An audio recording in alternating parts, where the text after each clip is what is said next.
Hola, este es el símbolo astrológico revolucionario del día para el día 1 de abril del 2025.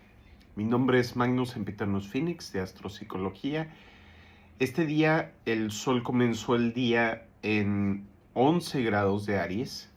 El símbolo revolucionario de 11 grados de Aries dice: el plato de segunda mesa esconde la belleza de la experiencia. La forma en que escogemos o llegan a nosotros las cosas, las personas, las situaciones, es en ese orden en el cual vamos dejándolas atrás también, muchas veces. Y entonces lo que parecía que era lo mejor en un momento, después se convierte en algo que dejamos atrás, alguien que dejamos atrás, una forma de ser, una forma de pensar que envejeció, que caducó.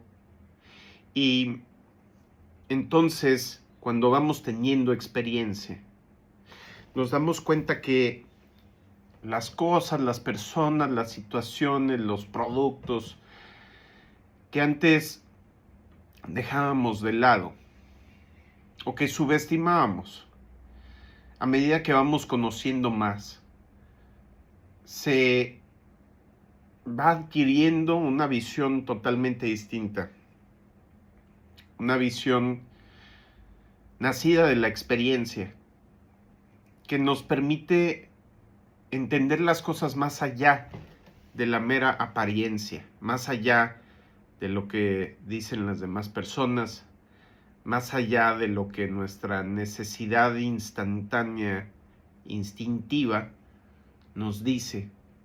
Y entonces vamos buscando otras características que en una etapa más inmadura tal vez no nos eran atractivas y tal vez hasta nos eran causa de rechazo. Entonces, este plato de segunda mesa, que es típicamente como se le llama la segunda opción o a una segunda, tercera, cuarta opción en cuanto a las relaciones, nos trae beneficios especiales.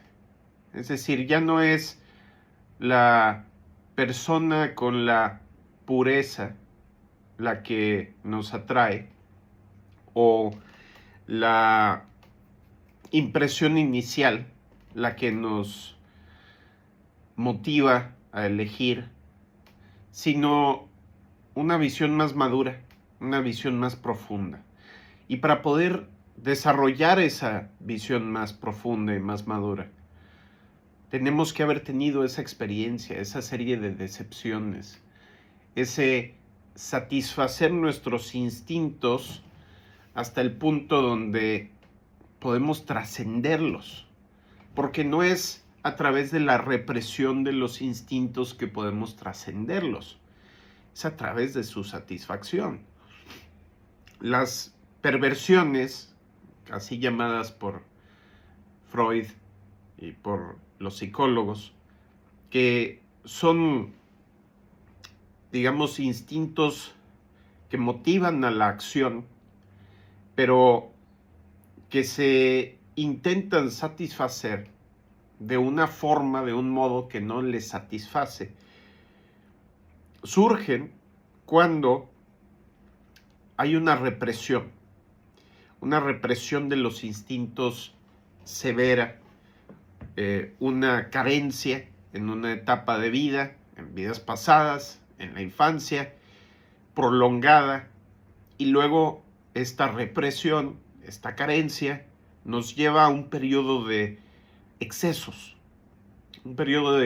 donde comemos de más, tenemos intimidad de más, respiramos de más, lo que sea que se reprimió se va a hacer a un exceso por esa impresión de carencia, por esa desesperación del no haber tenido lo que necesitábamos para sobrevivir en suficiente cantidad o en suficiente calidad en algún momento.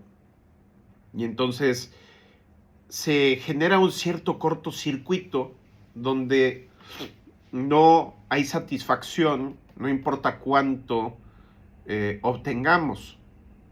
Y esto se nota, por ejemplo, con las personas que tienen mucho dinero, donde ya su supervivencia está garantizada y no les basta. No les basta y siempre se transforma la vida en una lucha por ya no la supervivencia, ya no la calidad de vida, sino la supremacía. Y esa supremacía se identifica con con la identidad. Ya no es tengo que sobrevivir, ahora es tengo que ser mejor que los demás, o tener más que los demás, o dominar a los demás. Y entonces se perpetúan los mismos instintos que nos movían en esa etapa de supervivencia ariana y se transforman en una forma de vida que en vez de trascender a los instintos, los pone en un pedestal.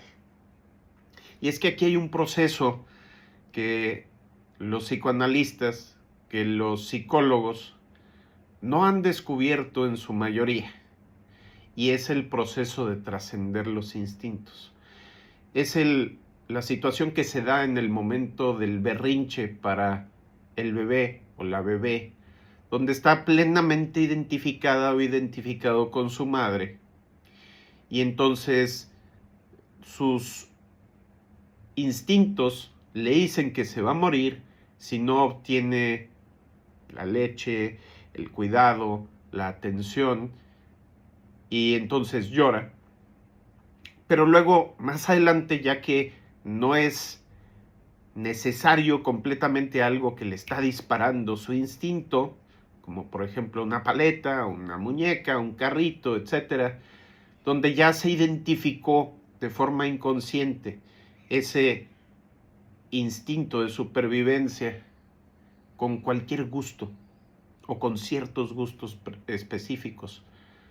Entonces se tiene que vivir ese berrinche, ese sentir que me voy a morir y darme cuenta de que no es cierto, no me iba a morir por no tener la paleta o el carrito o la muñeca. ¿Quién puede convencer a un bebé de que no se va a morir si no obtiene lo que su instinto ahora le está diciendo o está asociado? ¿Sí? Que si no tiene, se va a morir. Nadie le puede convencer porque el instinto siempre va a ser más potente que las emociones y que las palabras. Entonces, tiene que vivir ese desengaño, esa desilusión del instinto. Tiene que poder no obtener aquello que su instinto le dice que necesita por necesidad de vida o muerte, y luego no morirse. Entonces no se muere, y esto tiene que suceder al menos 3 veces, sin que se involucre mamá o papá o otra gente en el drama, sino que pueda el bebé o la bebé superar su propio instinto y en vez de verlo como un monstruo gigantesco, poder entender que el instinto a veces miente, que el instinto no es siempre verdadero, y entonces aprende a enfocar su atención en algo que no le dispara el instinto y el berrinche acaba. Después de esas 3 veces, entonces ya ha dominado ese monstruo interno que le dice que se va a morir casi por cualquier cosa, a veces cuando está ese berrinche asociado a cualquier otra cosa, y lo vamos a seguir haciendo durante la vida. Entonces, esa es la experiencia, ¿sí?, que nos puede llevar a pasar del instinto a las emociones.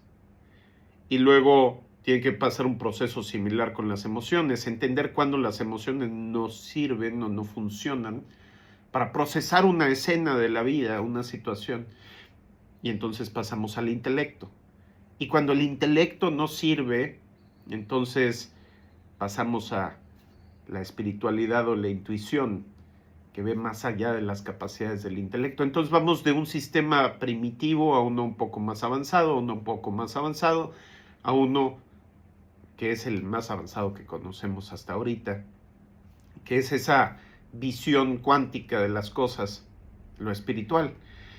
Entonces, para volver al símbolo, este plato de segunda mesa que escoge o que esconde la belleza de la experiencia nos da una visión completamente distinta de la vida cuando nos vamos del instinto a la experiencia que va más allá de nuestras señales corporales. Pero es algo que tiene que suceder de forma natural, de forma facilitada y que nos permite salir de ese narcisismo primario a través de ver más allá de nuestros primeros impulsos y valorar las cosas, las personas, las situaciones más allá de nuestras necesidades instintivas, lo cual es realmente un brinco en la evolución psicológica humana. Bueno, ese es el símbolo del día. Que tengan un excelente día. Nos vemos al rato.